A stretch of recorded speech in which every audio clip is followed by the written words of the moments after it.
Hello everybody and welcome back to the Brothers Grimdark, and today we have our last of the army focuses for Season 1. So we've done Rowan's 2 armies, we've done my 2 armies, and now we've got the studio army which Dean has been painting up for us over the course of the last, we were trying to figure out, sometime between 6 and 9 months, which is pretty impressive I think, considering he's not really painted anything before. So it was a learning curve for him, and you can, I think the whole army looks great, but you can also see the steps you've improved along the way. Like you can look back at the first ones and you can see the ones you paint later on. There's absolutely definite change. Getting into the ribs, you're like, oh yes, figure that out. And learn little tricks like that along the way.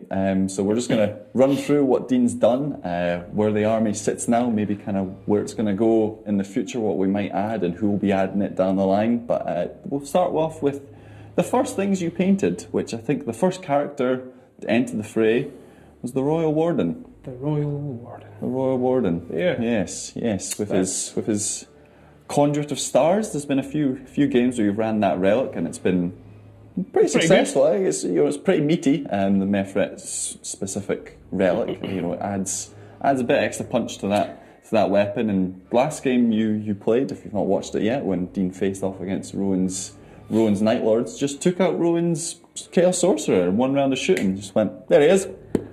Take him out. Done. Floored him. Yeah, like the Royal Warden. I don't know if that was the first one that, obviously away from the Warriors, Yeah, so it was nice that you could put a bit more time. A bit more different colour in it. And more of the purple, obviously. More of the purple. Yeah. That's when the purple was introduced. Get that one. Get that one, yeah. So then you moved on to, I think your second character after that was the Technomancer with his big cloak and his spidery thing beneath his feet. It was, again, it's just good to be, because doing the Warriors, you're just this, structure of painting, and they're all the same, batch obviously. Painting, batch painting. But as soon as you get a character that's got something different, weapon, cloak, it just made it a bit more, it splits it up a bit easier, and just, it was good to kind of... Yeah, it's good to have those breaks. Whenever, it's one of those things that, if you've been painting for a while or in the hobby for a while, I think it's something that me and Rowan always do, and probably you out there as well, is you'll paint one unit of just like needing to get the paint on the models, and then you get, you'll treat yourself with a character or a cool vehicle or whatever. So you had him, and he's pretty much a staple for the Necrons, his ability just to bring back with rites of reanimation, which just came in handy quite a few times. Just to make those warriors really, really difficult to especially when we got to the 2 units of 20. And it's just like you just can't go through them. Yeah, you just can't get through them quick enough. Yeah, and then to add to that sort of brainy cult, you brought in the Plasmancer. Plasmancer is pointy little finger who gives you some sort of, not quite psychic powers because it happens in the movement phase, but it gives you that sort of... a wee bit extra for attack kind of... Yeah, because you saw how Vigo was doing against you, and you wanted a little bit of that. I wanted a piece of that action. So I wanted a Vigo. We got that for the Necrons with his psychic powers. And then most recently, which you've not had a chance to use it, is the Chronomancer, who's another one of that sort of, the Mancer family. This guy with his cubes. With his cubes. Cube man. With his Rubik's Cubes. That's loves a Rubik's Cube, the Chronomancer. I've only played one game with him. You've not used them yet, I don't think. No, he's not had a game yet, so I don't really know what he does. I haven't delved into the codex of what. But we'll get him in again at some point.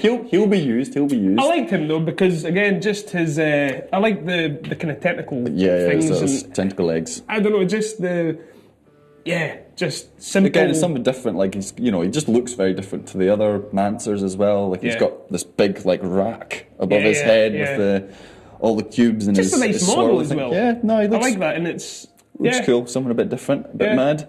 And then lastly, of your HQs, of course, you needed some royalty. Oh, I did. To add to the mix. Oh, I did. And Kehratet, Doomfather was born. Cometh. He cometh. Oh, he cometh. He cometh. Oh, he cometh good. And then he's with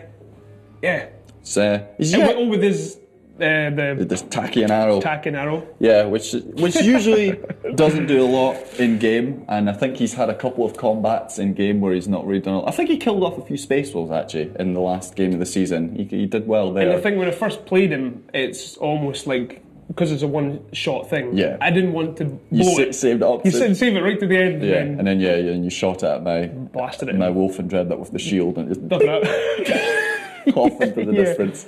Anticlimax. Yeah, so he's not really set the grand alight in terms of individual power moments, but when you run him as You can do a bit of damage in melee, like one-on-one as well. A little bit, yeah, a little bit.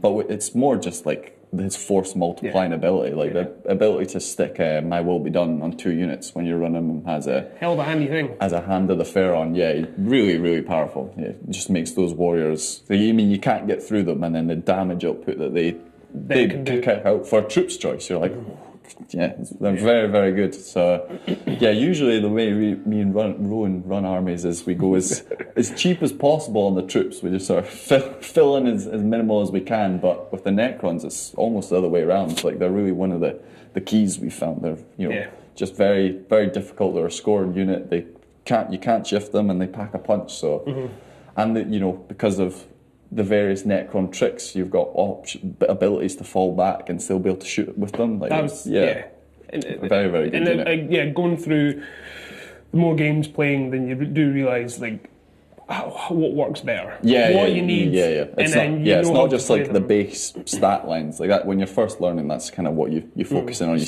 see the stat lines, but then it's all the little tricks and little buffs to make a stat line that seems okay, but then you can stick something on it that suddenly it's very good and very powerful. Yeah, which was forgotten many a game. Yeah. By me. Well, mainly. yeah, and when you're learning as well, it's difficult to keep stratagems in your head. So I was trying to remember what stratagems might be useful, but then I would forget and things as well. It's all part of the fun. It's all part of the fun. So we're getting there. But anyway, I think that's your 5 HQ choices, and then obviously we've talked about the warriors, the pack. They speak for themselves. They speak for themselves, yes. They really do. You painted up 20 with the Reapers and 20 with the Flares, the two different options. One's got a bit more range, one's a bit more powerful. Good mix. Then the Immortals, which you had for a long time, just 5 of them. Yeah. And now we've added an extra 5. And now the game they played with the 10 of them, they were... Their last game against Rowan, Against Rowan, like that's probably the first game where they actually kind of did something. Yeah, they did. Because usually they're just there. They do a bit of damage, sit on an objective, really, and just sitting there, it's like, oh, the Immortals, right? Blah, blah, blah. Yeah. But now with 10 of them, and they get them in there. There's not as many of them, but they got a better save and a better toughness than the Warriors, so they're still difficult to chew through as well. And when you can. Got 3 units that you can just use that Veil of Darkness relic on and just teleport across the battle and target something. Yeah. It's scary, yeah. Plus, it's good to actually be able to use the characters with a name like Immortals. Yeah. The Immortals. You don't have them sitting on the sidelines. No. Who's the Immortals? Get them in. Get them. What are they doing? What are they doing? I'm just sitting around. Get them in there. So it's good for them to, Good. So that's your troop choices. On to elites. The first ones that I think you added. Oh, I've forgotten a HQ choice, but we'll circle back around to that. But the first things you added, I think, were 3 Scorpet destroyers, and then you brought that up to 6, and obviously there are 2 little plasma sights with them for the anger boosts. The anger boosts. Very, very useful in game when you don't roll a 1 and kill one of them. But I think you've only done that the once. Usually they just buff up and they... Yeah, there was only once that I remember that they actually failed and took a hit. But they've been a few games that have maybe not done as much damage as they should have done. Yeah, but they do. They do pretty well. But they do their own when they come into it. They're just a nice counter punch, because obviously a lot of time with Necrons you are the gun line, or you've got the fire superiority. So it's nice when you've got a combat army coming at you. You've just got them to swing around and pack a punch when they. And there's been a couple of games where they've taken out probably more than I thought they were going to. They just kind of kept going. And the damage 2 is really nice, and then you've got that damage 3 in there as well if you come up against something a bit bigger. They're really nice. And the last HQ that I forgot about was the Scorpec Lord, because we've not really seen him in a little while. They're just with your other support characters. They're just kind of get into the way of like what works. And some of them they maybe didn't. They probably would fit, but there's sometimes there just isn't enough space to have him, because the Technomancer is vital, the Overlord is vital, and then even the Royal Warden Warden with his ability to do a fallback and still shoot. Yeah. That's really quite powerful. And then, you know, you obviously like running the Plasmancer as well. So, yeah, we've just sort of found that... Just getting a good balance. Yeah, he's not really needed. He is nice, but he's not one of the tippy Doesn't top work into in the way you're running them, the way you want to play them. Exactly. And then the flayed ones, Flayed ones, I enjoyed painting them. I really did. I just like the whole mechanic and skin feature thing, and they look pretty cool. Models, they look cool. They look, they just look. The whole story behind them as well is just like you're just trying to build parts. They just always remind me of in Archer when Barry has the face on to go meet his mum, hanging off. It would be good if they had like noses and stuff stuck on them. You know. Yeah. But and they did a good job in the last game you played against them with Rowan. Points. Yeah, they just because they're only 50 points, they're nice and cheap, and for something like that can deep strike, it's a nice asset to have. You know, you can just drop them on an objective. You can tie something up, or So they're not going to do a whole lot of damage output, but they just can be a little bit of an annoying unit, which is always a good asset to have. Yep. The Reanimator, another one of your Elite's choices that has really been good the last couple of games because again, it's just. Anything that you can do to make those warriors just really annoying to deal with seems to work. So they were. Well, there's one game where I think I was rolling really well with dice, even just on saves. I think it was Rowan again, but it was like he was killing my guys. I was rolling, bringing them back, and then even after that, I was bringing other units back, and it was just it was all. When the dice are in your favour and they just keep getting up, keep rising. What a ride! The legions of the Kehratet Dynasty. They're really good. And you have fun painting him with all his little lights and things. Yeah, his nano scarab beams. Yeah, and I think through the whole thing, it's just like having all the different types of characters and stuff. Just to break things up a bit. Because obviously going through, as I said, the warriors, to get through them and building up the bulk. But when you start getting into the more special units and stuff and different once you've got that core Yeah. set up, and then you can start adding, you go, okay, this is the base of my army, and then you can start going, oh, but I want this thing, this will be handy for keeping that alive, or I need a bit more anti-tank damage, or whatever. You know, you can start adding these little flavours in there. And you get a bit of excitement about, you're like, oh, I want to try and make this pop, this character. You know, and you're like, I want him just to stand focusing out on a bit. this bit, do something different, and just accent those bits. Another one of your elites that's got some good utility that you paid a while ago, but only used them the once, maybe the twice thing, is the Triarch Stalker. With his ability to, he sticks his, the big crab, and he sticks his beam on something just for the reroll ones, which is, when you've got those warriors hitting on 2s for My Will Be Done and then rerolling 1s, they're just unbelievably reliable with, just a humongous handful of dice, and they're just all hitting. Really, really good. And fun model as well, just looks completely different from everything else in the army with his huge limbs, like crab-like limbs going about. And that I don't know if it seems almost not overpowered, but just that ability to have that. And again, I think for me, the more you're playing, obviously still learning the game and stuff, you're just trying to remember the basics, the movements, and what you can, what you have to roll. But then you start understanding those combos kicking in. What characters can do, how that affects. And it just makes it a bit more fun, It's understanding it all. Getting the basics down, and then you can start playing with your like nice little combos that you like running, or just like in My Will Be Done on there, and then shooting with a unit, and then shooting with them. So you've got all that firepower just sort of coming together, and it's very thematic. You can imagine the My Will Be Done happening, just him commanding the warriors, and then that big ion beam or whatever hitting a unit, and then a hail of fire. It's very, very, very cool. What else have we got in the elites behind me? Oh yeah, you're. Oh no, he's not elites. He's fast attack. I think that might be all your elites. So on to fast attack. Yeah, you got a whole bunch of scarabs. Scarabs are good. I think we picked up 12 of them. So you got scarab plenty. They're always useful. You just they're the fastest thing in your army, so you can use them as a screen, or you can use them to go jump on objectives or whatever, or just tie up a unit, because they're actually they're 4 wins each. You do need to put a bit of work into them to bring them down. I think there's only one game where I think they got wiped out in the first round, but apart from that, most of the time they're doing a job. Yeah, and I think you need them, to be honest. Yeah, Yeah, they really do. They're good. And then to help with that, what we've not seen in a little while, you've got the Canoptic Spider, who's the guy that sort of brings them. Not used them in a while, but again, there's just kind of no room for him. Yeah, no. He is good and fun, but what we then realised is that rather just have another unit of Scarabs. Yeah, they do what they need to do at that stage in the game, and then just not. I mean, it's handy, but it all just depends, you know. Yeah. You've got other things. Other stuff that's maybe necessary, you know. Yeah. So we've got the fast attack is looking a little small at the moment. So we've got other ideas of what we'll add down the line, but we'll move for now. That's it. So we'll move on to the heavy supports, the big guns, and your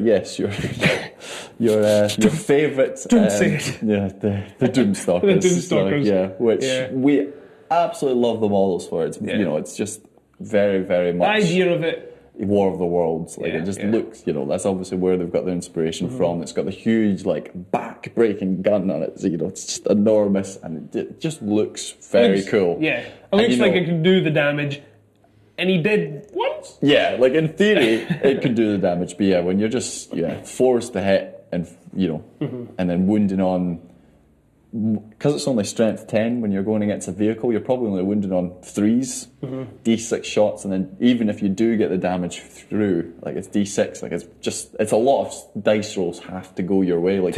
You need to roll probably at least 4 shots for how many shots you're going to get, and then averagely 2 of those are going to hit, and then rolling those to wound.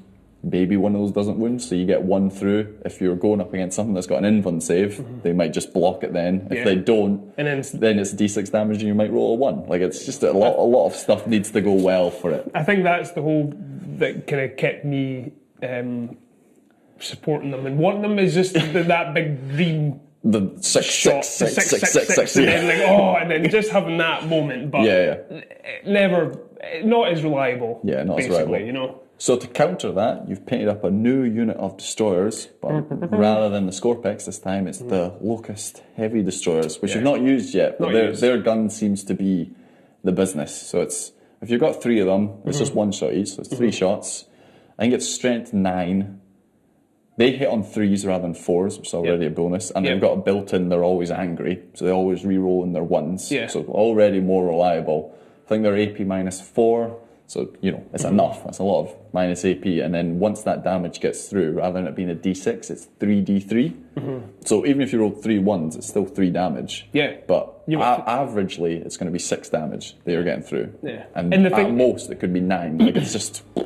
And the thing is, they can actually move and fire. Yeah, unlike the Doomstalker, just stuck. Suppose if he moves, he can only fire his lesser gun, which is pretty much useless. Which seems it's not a bit. Yeah, because no other faction in 40k is penalised by that rule other than Necrons, which seems very harsh, especially because their gun is so swingy. So. That's a bit mean, but we'll see. They've been fun though. Yeah, they have been fun. Well, we will definitely see Doomstalkers again, but maybe the next couple of games it will be the Locust Destroyers, and we'll takes the limelight. Yeah, we'll be seeing if their firepower is a bit more reliable. Yeah, we'll be bringing the Doomstalker back. He'll be back. He'll be back. But I've now realised I forgot about one of your elites, and it's because you just paid it up. Which is the Catan Shard of the Void Dragon. How could I forget? But this freshly painted. It looks great. Dean went for something completely different on this just to make him stand out from the rest of the army. Ooh. He was a lot more of a. There goes a Plasmancer. Plasmancer down. Plasmancer down. But if you want to talk us through this guy, Dean? Yeah, being as he is, I mean, how do we talk about possible kind of colour schemes and stuff? But we had an idea for him, and as he was, you could see how you want to paint him, kind of thing. Yeah. And then as you do it, though, it's you maybe change things. It's maybe this, maybe that. That doesn't quite work, but figure it out as you go along. But you had basically the idea of the black, just to make him very striking, look completely different to the rest of the force. Yeah.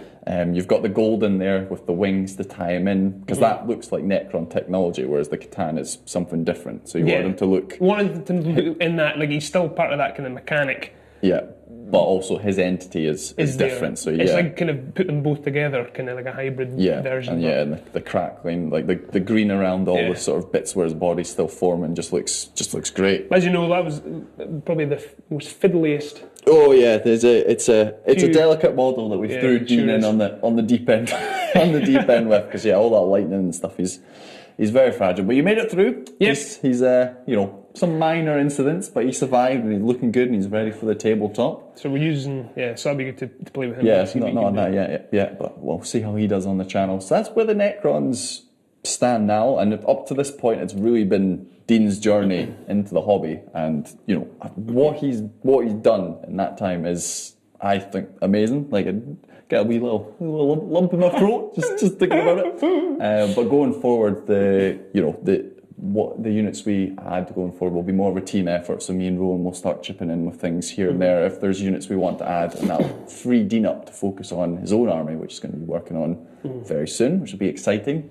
But yeah, in terms of what we want to add, I think 3 of the Canoptic Wraiths would be very good, just as another. Their function is in between Scarabs and Scorpex. They sort of fill a role. They've got a bit more combat output, but they're hard to shift as well, and they're very fast. So they can do a job there. Really want some Lich Guard, so Kehratet's got that bodyguard to stick around with him. It's another just good counterpunch unit to have. And yeah, I really think the most important thing is I really want to stick Kehratet on a command barge.